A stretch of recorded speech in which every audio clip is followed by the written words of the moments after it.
अरे वह सब दोनों कलाकार के कलाकारी देखो सवेरे अरवलन के बुझा जाई कि के कितना पानी में बबुआ बोली वाला से ना होला हो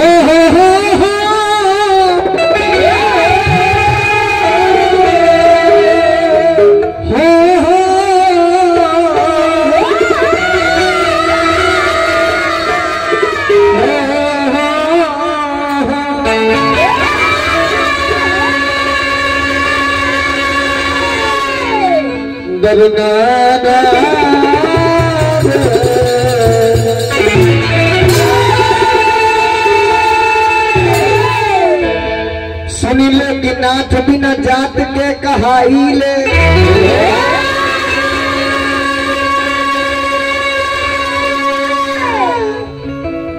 हमने के सनातन धर्म में हई कुशवाहा जी हों हई पंडित जी हों हई मला हों हई बिन हों हई यादव जी हों इज्जत बांट दी हर लेकिन सनातन धर्म में कोनो जाति नहीं।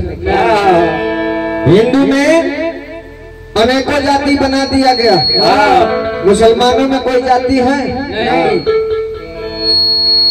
एकता हमने में बांट दी होगा। क्या है धर्म? जब आप मानते हैं एक सनातन धर्म तो उसमें जाति अनेक कहां से आ गया? सबका धर्म तो एक ही है। मुस्लिम का इस्लाम धर्म है तो जितने मुसलमान हैं सबका एक ही धर्म है इस्लाम, और जितने हिंदू हैं सबका एक ही धर्म सनातन है।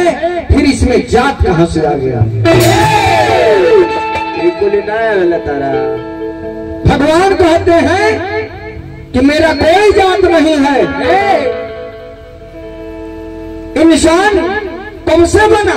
ये शरीर जो है मानव का, इसी शरीर को मनुष्य शत्रुता के जमाने से इस शरीर को मनुष्य कहा गया, और आदम हवा के जमाने से इसी शरीर को आदमी कहा गया, और ईसा मसीह के जमाने से इसी शरीर को इंसान कहा गया। यही शरीर है, अनेकों मजहब अनेकों नाम है। सुन ले कि नाथ बिना जात के कहाई रे,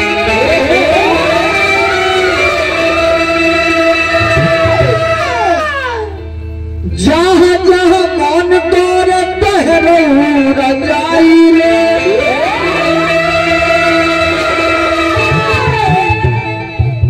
सबरी निहार बैठ के दुअरिया,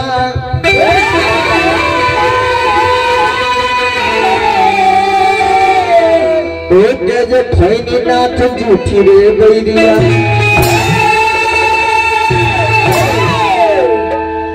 तो लक्ष्मण खिनई बाकी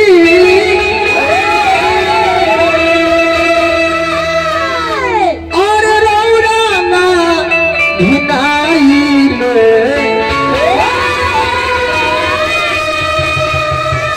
जहाँ जहाँ मन कर तहरो रजाई।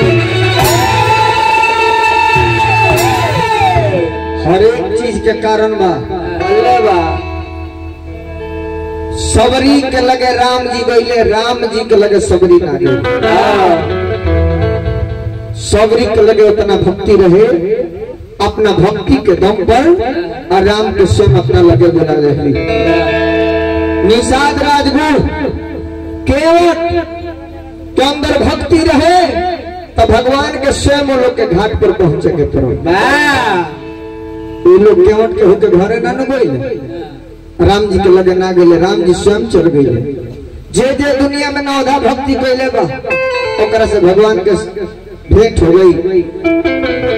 कन्या माता पिता गुरु, तीन गो देवता के बाद चौथा भी गुरु बड़े अतिथि।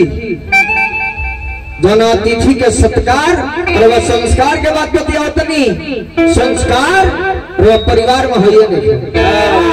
यदि परिवार में संस्कार मिल रही पर वह अतिथि के सत्कार करती, अतिथि के धक्का न लगती।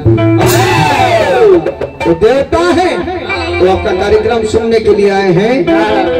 उनको प्यार से समझाइए।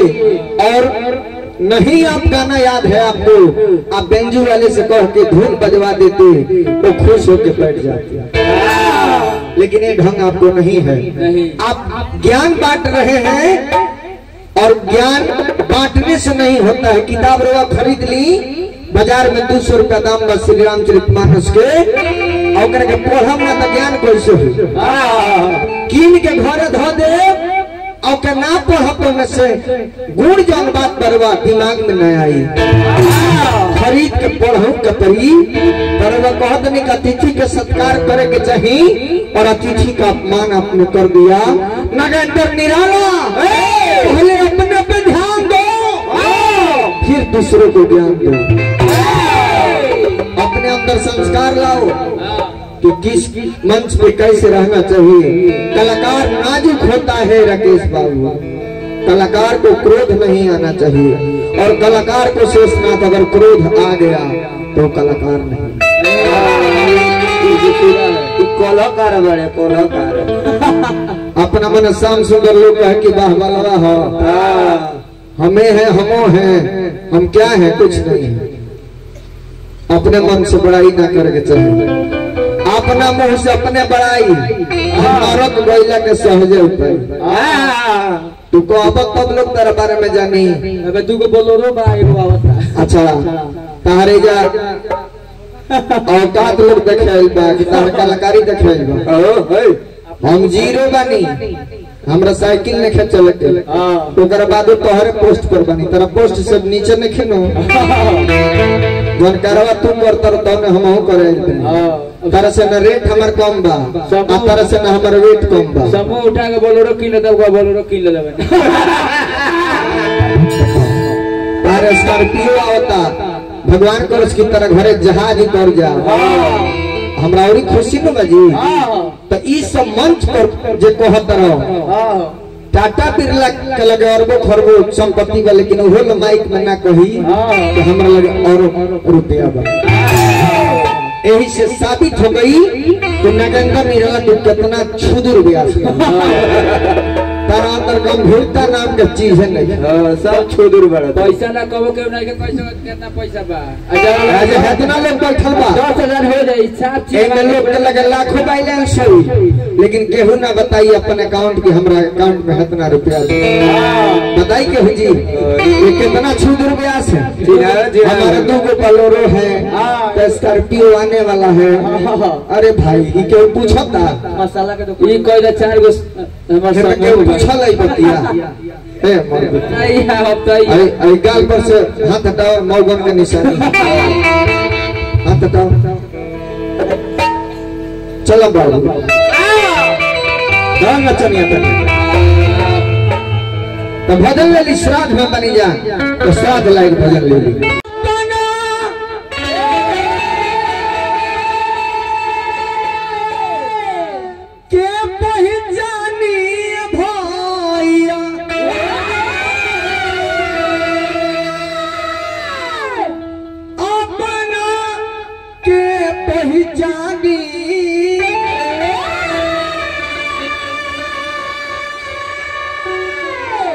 ज्ञान यदि रेवा अंदर रही सर्व मुंह से ही बात ना निकली। रेवा अंदर ज्ञान है नहीं, ज्ञान के बहुत कमी बा। पैसा घमंड बा कहत रहे 2 गो बोलेरो बा। गौर करो अपने आप के बारे में रोज जान जाई तरह से जीवन में कहियो गलती ना हुई। हमरा गीत तो तनी गौर करो।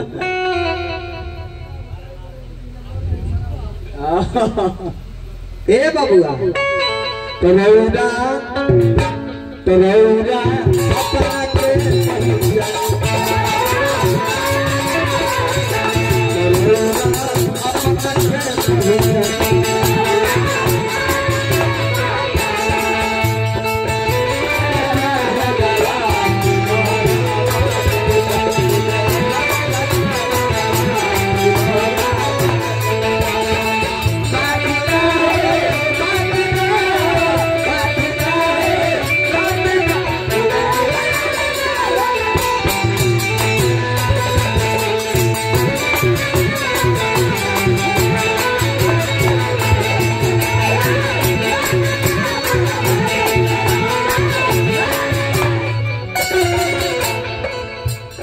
हमने के ब्यास के लेवल लागल बा गावेल बन जा कुछ कथा प्रसंग गावे के बा नचनिया नचे खातिर आइल बिया ओकर काम बना नाच एकर काम रहुआ करे लागत नहीं रहुआ मने अपन सारा कलाकारी दिखावल चाहत नहीं कि हम नचनियों के काम करी ले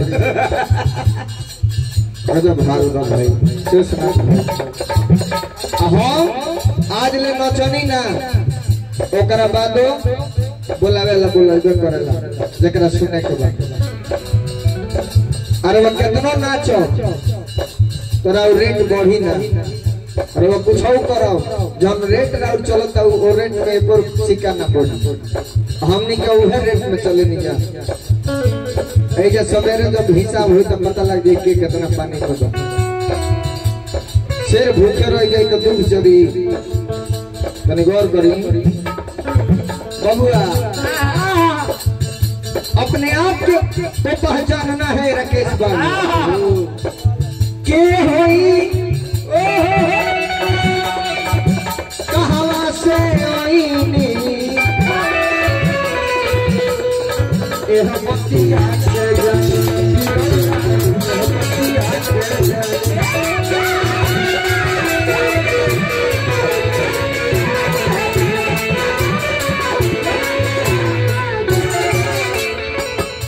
वो कहो तो नहीं कि हमारा नाम नगेंद्र निराला है भैया तो नहीं साउंड वाला भैया तो बढ़ावा लेवल है करने की आधार कार्ड पर लिखल बा नगेंद्र ओई सरबा दुनिया के बताई कि हम नगेंद्र हैं हम रंजन हैं ना हमार नाम रंजन हो ना राउर नाम नगेंद्र काहे तने गौर करो बात को ए नाम पर भी चंदन बाबा अपन अधिकार नहीं है ये नाम भी अपना नहीं है जानते हैं क्यों जन्म दिया किसी और ने ध्यान से सुनेगा तब समझ में आएगा जन्म दिया किसी और ने और नाम दिया किसी और ने हमने क्या अपन नाम धैले बनी जा देखी जो धैले लोग जन्म माई दिले दिया आ नाम कि तो मौसी धरी ना तो फुआ धरी ना तो मामी धरी ना तो बहन धरी नामों के हुआ औरी दिहल आ जन्मों के हुआ औरी दिहल ये शरीर के बात बतिया होता नहीं जन्म दिया किसी और ने नाम दिया किसी और ने शिक्षा दिया किसी और ने और जो जीवन इस दुनिया में आकर हम बिता रहे हैं मर जाने के बाद कंधा देगा कोई और मुख में आग लगाएगा कोई और जलकर राख हो जाएगा शरीर तो धन बांट लेगा कोई और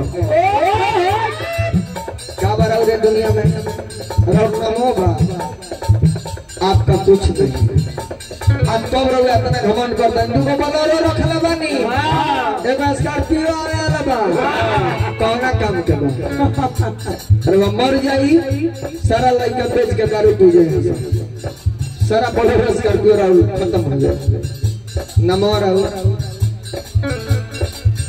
नाम कर लो भैया सरवा के नहीं है तो वहां से बात करब और पैसा उधार ले तो हम पैसा बोल अब दूसर दिन तब न बोलो सब चिन्हवा दिया गुटखा खा के वो रख लो और ध्यान दी ये शरीर में बहुत ऐसा हम कहवी न तो हम निकाल बने दोनों भाई तब कुछ ना कुछ ऐसा बात बोलब सब नया चीज ये शरीर में बहुत से ऐसा अंग बा जाना का 2 अक्षर से नाम बा 2 अक्षर तने ध्यान से सुनी जैसे में इस शरीर में सबसे ऊपर है बाल बा बाल को नीचे है केश राकेश एक अक्षर बा 2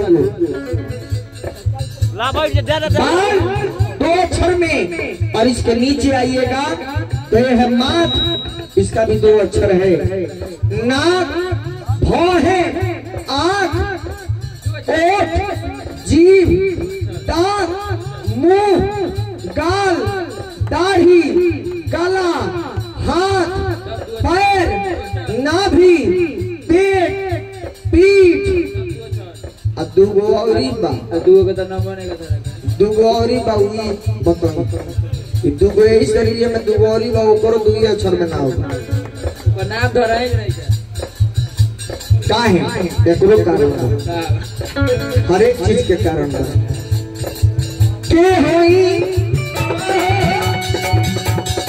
कहवा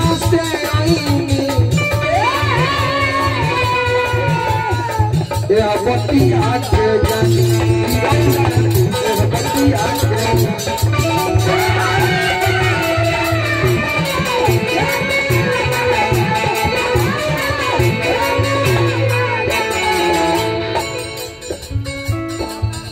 अमृत तू केतनो एलो से बतियाई को केतनो टाइम देखबो वाला पैसा ये देने वाला हमने तू जानते ना हम का है जकार्ता ये वाला मोड़ी छिर वाला हम 2 घंटा गाबरत लबो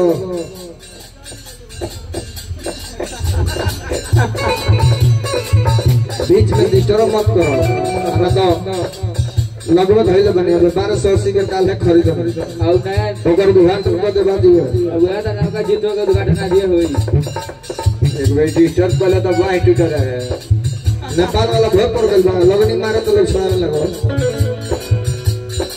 ए बाबूआ काटरे आईनी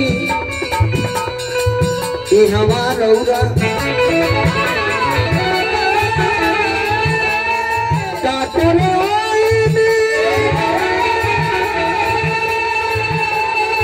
अरे हमारा रौरा आके टोवन करो मुबारकानी रौरा रौरा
एक गीत के लास्ट लाइन बा ए दुनिया में 84 लाख जोनी जीव गए हमने के मानो है ना हमने जैसा 84 लाख जोनी जीव इस दुनिया में बाड़े जीव 4 प्रकार के ही होला लेकिन 4 प्रकार के जीव में 84 लाख जोनी जीव है ये 4 प्रकार के जीव कौन हो पहला जीव के नाम हो अंडज अंडज माने जब अंडा से उत्पन्न हो जाओ जीव ओकरा के अंडज कहल गई तो अंडा से कौन कौन जीव उत्पन्न हो जाला सर्प जो होता है ये अंडा से उत्पन्न होता है मछली अंडा से बतख अंडा से मुर्गी अंडा से ऐसी लाखों प्रजातियां हैं जो अंड से उत्पन्न होती है अंडज जीव कहलाता है और दूसरा जीव है पिंडज पिंड माने पेट से हम मानो पेट से पैदा होते हैं गाय भैंस बकरी ये सब पेट से पैदा होते हैं इसे पिंडज जीव कहा गया और इसमें भी लाखों प्रजातियां हैं तीसरा जीव उठमज न अंड से न पिंड से अपरूपी पैदा हो जाता है गेहूं खूब सुखा के आ डराम में रख दिए में दवाई धो दी नीम के पतई धो दी आ 6 महीना के बाद खोलक तो में घून एक दूगो पड़ रहे डराम में कहीं छेद नहीं के सारा पैक ओकरा बाद घून में कहां से आ गई गौर करिए घून कहां से आ गई वो अपरूपी उत्पन्न हो गया है उसी में मुड़ी में ढील अपरूपी पैदा हो जाई खटिया में उड़ी अपरूपी पैदा हो जाई एक खमज जीव है इसमें भी लाखों प्रजातियां हैं और चौथा जीव है अस्थावर पेड़ पौधा जहाँ जन्म लेता है वहीं रहता है और वहीं उसकी मृत्यु हो जाती है जितना जीव मेरे में है उतना ही जीव एक पेड़ में है यही सब मिलकर 84 लाख जोनी जीव है 83,99,999 जीव के बाद एक मानव का जीव है, सबसे उत्तम जोनी, जिसको बुद्धि विवेक मिला है। और मानव होकर यदि आप भगवान की भक्ति नहीं करेंगे तो जीवन पाने का कोई मतलब नहीं। मनुष्य के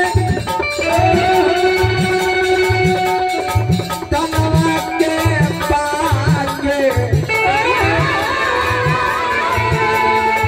करीले मनमानी, करीले मनमानी।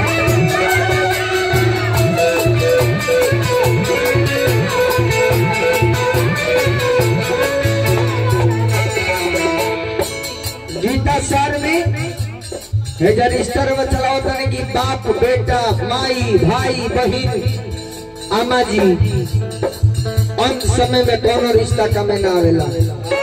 आपन लोग भी वीरान हो जाला जब अंत समय आ जाला। अर्जुन से गीता कुरुक्षेत्र में भगवान का भैया कल गए, अर्जुन भीष्म पितामह पे बात चलाओ। कल की क्या ना चलाई, ये हमारे पितामह हवन दादा हवन, हमारे के गोदी में खिलौले बड़े इनका पहचान कैसे तानी दादा हवन।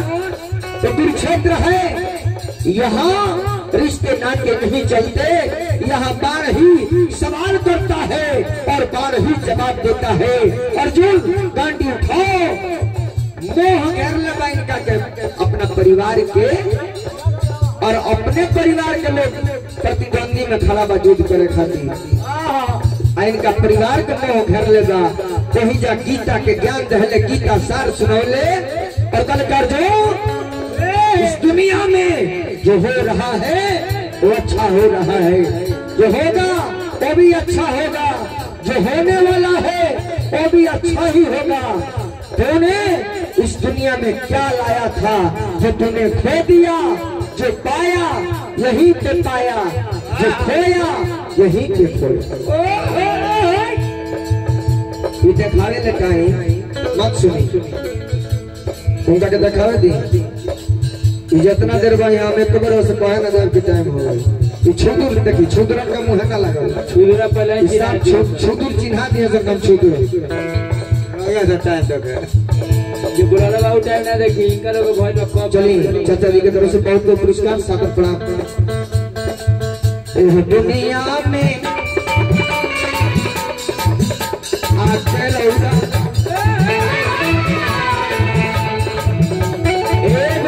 बात नहीं है भैया, अब खड़ा है ना खती एगो नीमन बात लगे नहीं, खाली फालतू उल्टा सीधा बोल के टाइम काटे वाला एक अच्छा बात इसके पास नहीं, और खाली लोगों को चुटिया बनाने का धंधा। अभी देखेंगे ना कितना पूंजी है आपके पास। एक बड़ी सीन बाकी रह गई बहुआ दुनिया में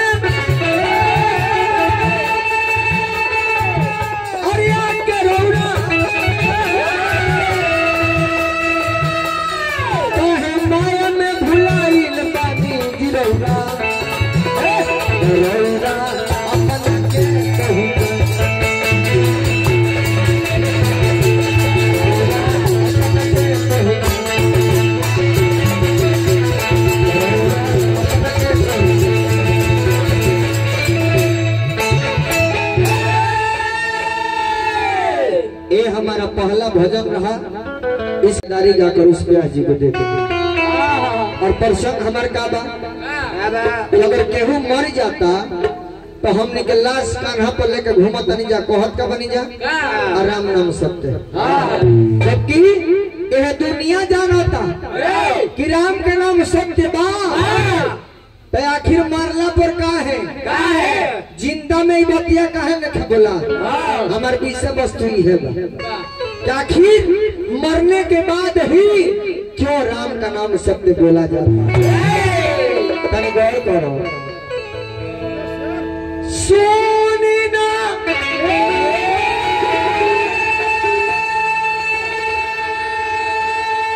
सुना तानी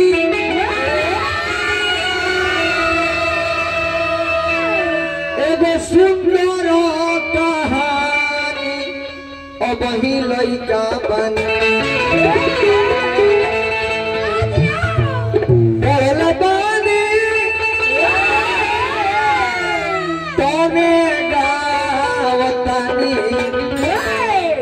अब ही लइका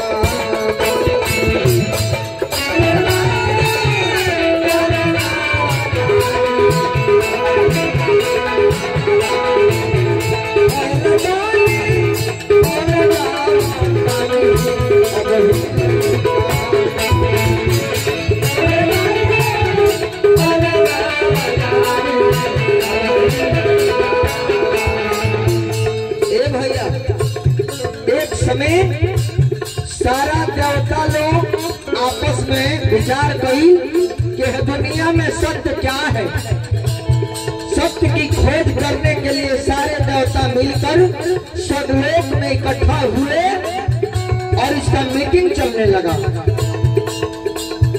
एक समय देवता लोग स्वर्ग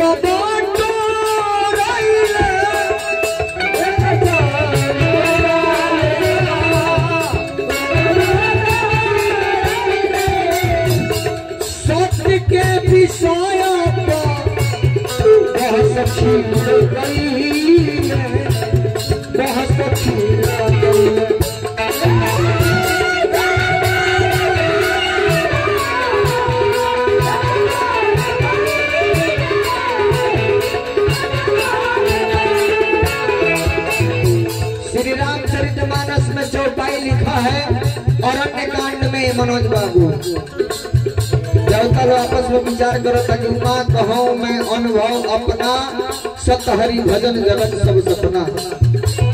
देवता की भगवान शिव उमा से कहते कि हे उमा हरि का भजन ही सत्य है।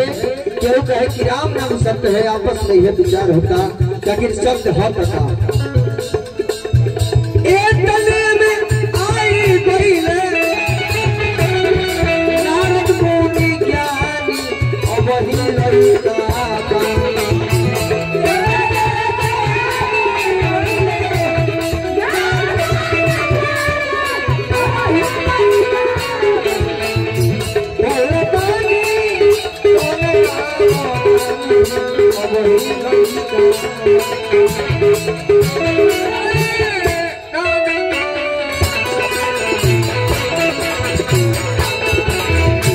सारा देवता लोग के बीच में नारद बाबा पहुंचल बनी बीड़ा बजावत नारायण नारायण। और एक बाद भइल का बबुआ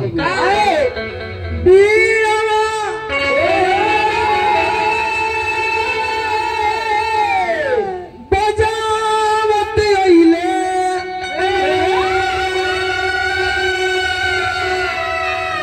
हरि गावत रे अरे मोर राम जी अरे मोर राम जी देवतलो से होई गइल भेंट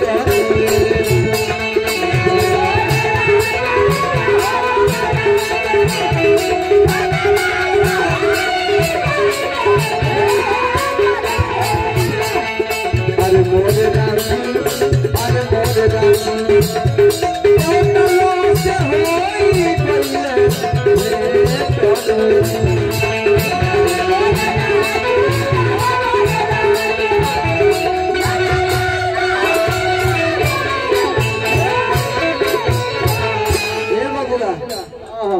देवर्षि ब्रह्मर्षि महर्षि ऋषि ये चार प्रकार के होले।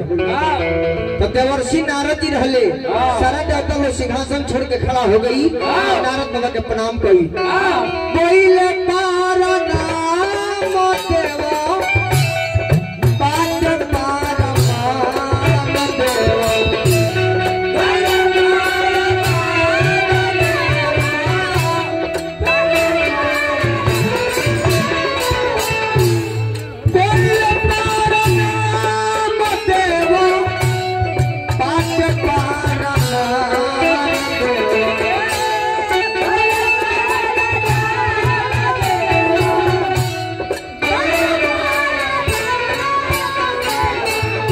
मोर राम जी अरे मोर राम जी रंजन गोल पाना पाके से